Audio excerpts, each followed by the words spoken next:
আজকে দেখেন আমাদের বাংলাদেশে একটা সংগঠন আছে, উগ্র সংগঠন ইসকন,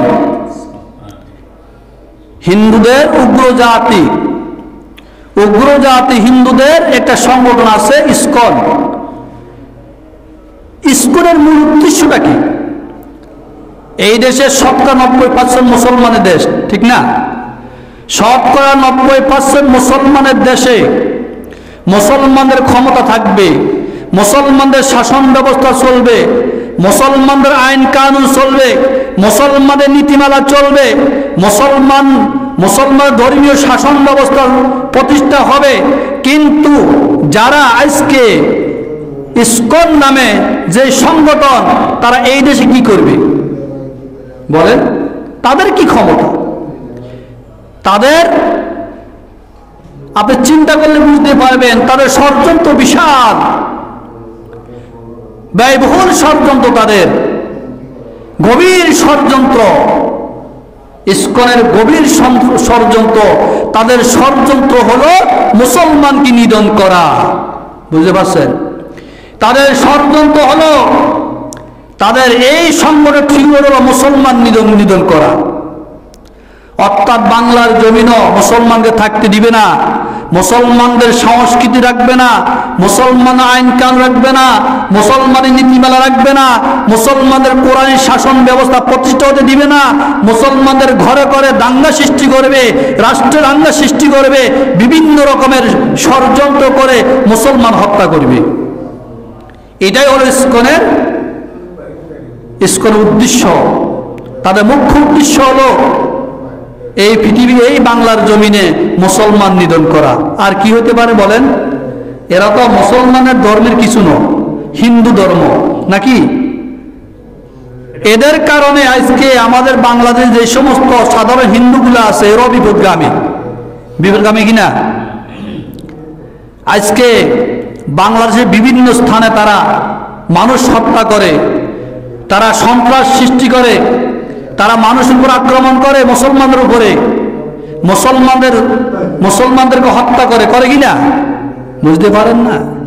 এটা গভীর ষড়যন্ত্র, সাধারণ ষড়যন্ত্র নয়। আমরা বলবো আমাদের এই দেশ থেকে, বাংলাদেশ থেকে যেন ইসকনকে নিষিদ্ধ ঘোষণা করা হয়, ইসকনের এই সংগঠনকে নিষিদ্ধ ঘোষণা করা হয়। এটা হলো ভারতীয় ষড়যন্ত্র, ভারতীয় ষড়যন্ত্র। এই ভারত এদেরকে দিয়ে বাংলাদেশে দখল করতে চায় কি না? তাহলে আমরা কেন ইসকনের পক্ষে যাই? আজকে মুসলমানদের বিরুদ্ধে অনেক আছে ইসকনকে সহযোগিতা করে কিনা?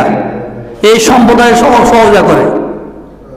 আপনারা জানেন কিছুদিন পূর্বে আমাদের চট্টগ্রাম বিভাগ, আমাদের চট্টগ্রামে আমাদের মুসলমানদের একজন আইনজীবীকে এই ইসকনের সদস্যরা হত্যা করেছে, জবাই করেছে। এই সাহস তারা পাইছে কোথায় বলেন না? কোথায় পাইছে? তাদের পিছে যদি অপশক্তি না থাকে, তাদের বিরুদ্ধে পিছে যদি মদতদাতা না থাকে, তারা এই ষড়যন্ত্র করার কারণ কি? তারা মুসলমানদের একজন আইনজীবীকে হত্যা করে, জবাই করে ফেলে, কারণটা কি? তাহলে বোঝা গেছে এরা মুসলমানদের কোনো বন্ধু হতে পারে না। আল্লাহ রাব্বুল আলামিন 1400 আগে কোরআনুল কারীমে বলছেন যে কোন ইহুদি নাসারা মুসলমানের বন্ধু নয়, তারা একে অপরের বন্ধু। ইহুদিরা নাসারা বন্ধু, নাসারা ইহুদিদের বন্ধু।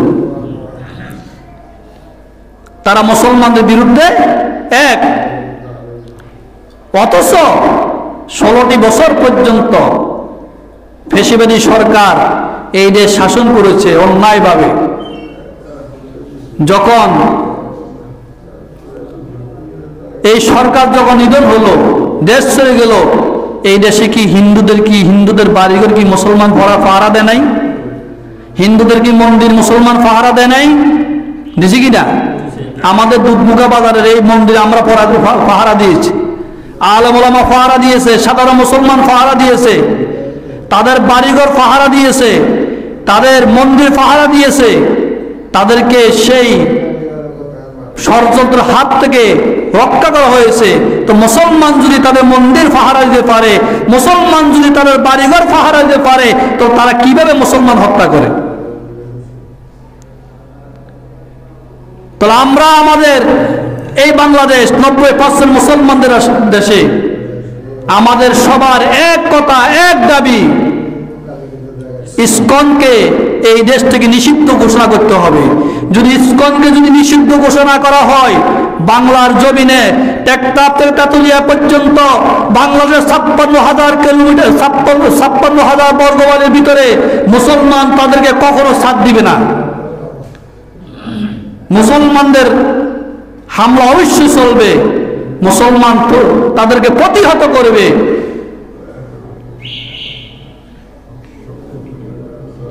কারণটা কি? এই জন্য ঈমান আমল আমাদেরকে মজবুত করতে হবে। এখন যারা ইসকনের যে সমস্ত সদস্যরা এর সাথে জড়িত, যে আমাদের আইনজীবী সাইফুল ইসলাম আলিফকে হত্যা করেছেন ইসকনের সদস্যরা, তাদেরকে অনতিবিলম্বে তাদেরকে গ্রেফতার করে আদালতের কাঠগড়ায় উপস্থিত করতে হবে, হাজির করতে হবে, তাদের খোঁজ করে বাইর করতে হবে। শান্তিপূর্ণ দেশে অশান্তি বিরাজ করছেন। আজকে আলেম ওলামাদেরকে হত্যা করার জন্য তারা হুমকি দেয়, আলেমদেরকে হুমকি দিচ্ছে, এবং বাংলাদেশকে তারা তাদের আয়ত্তে নিবে, বাংলাদেশ তার দখল, সেও হুমকি দিচ্ছে। কারণটা কি? অথচ আমরা মুসলমান ঘুমাই। মুসলমান কি ঘুমায়? এই জন্য আল্লাহ রাব্বুল আলামিন বলেন, ইল্লাল্লাযীনা আমানু ওয়া আমিলুস সালিহাত, যতক্ষণ পর্যন্ত ঈমান আমল, বিশুদ্ধ ঈমান আর বিশুদ্ধ আমল না হবে, ততক্ষণ পর্যন্ত মুসলমান সমাজে অবক্ষয় এবং রাষ্ট্র অবক্ষয়তে মুক্ত হবে না। হবে কিনা? আমাদের মুসলমানদের সবচেয়ে বড় হাতিয়ার হলো ঈমান আর আমল। আমলে সালেহের মধ্যে সবচেয়ে বড় হাতে নামাজ। নামাজ প্রতিষ্ঠার জন্য আজকে সমগ্র পৃথিবীতে মুসলমান কাজ করে যাচ্ছে, দাওয়াতি কাজ করে যাচ্ছে, কিন্তু মুসলমানদের ঘরে ঘরে এখনো নামাজ নাই। আছে? মুসলমানদের নারীরা নামাজ পড়ে না, মুসলমানদের যুবক ছেলেরা নামাজ পড়ে না, এবং যুবকরা অনেক বৃদ্ধ মানুষ এখন আর দাড়ি পাকা শুনছেন হয়ে গেছে, কি নামাজ পড়ে না। পড়ে কিনা? নামাজ পড়ে না।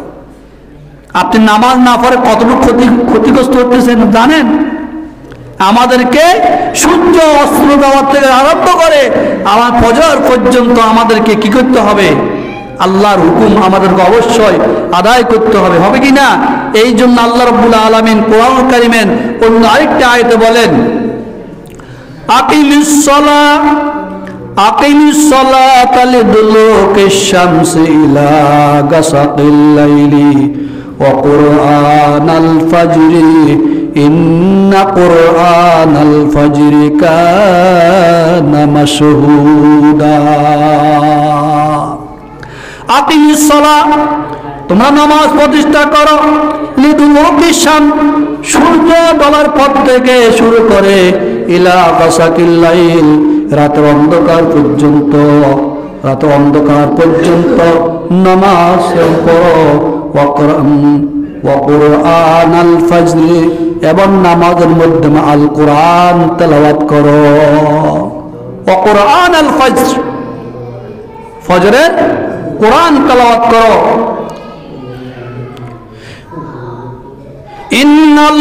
ইন্না কুরআনাল ফাজরি কানা মাশহুদা, অবশ্যই ফজরের মধ্যে আল কোরআন তেলাওয়াত করলে সেইখানে ফেরেশতা অবতীর্ণ হয়। কানা মাশহুদা, এখানে যখন পুরো নামাজের মাধ্যমে ফজরের নামাজে আল কোরআন তেলাওয়াত করা হয়, আল কোরআন তেলাওয়াত করার সময় আল্লাহর ফেরেশতা অবতীর্ণ হয়। কি হয়? আল্লাহু আকবার। ফজরের সময়টা কত গুরুত্বপূর্ণ সময়, কত মর্যাদাশীল সময়।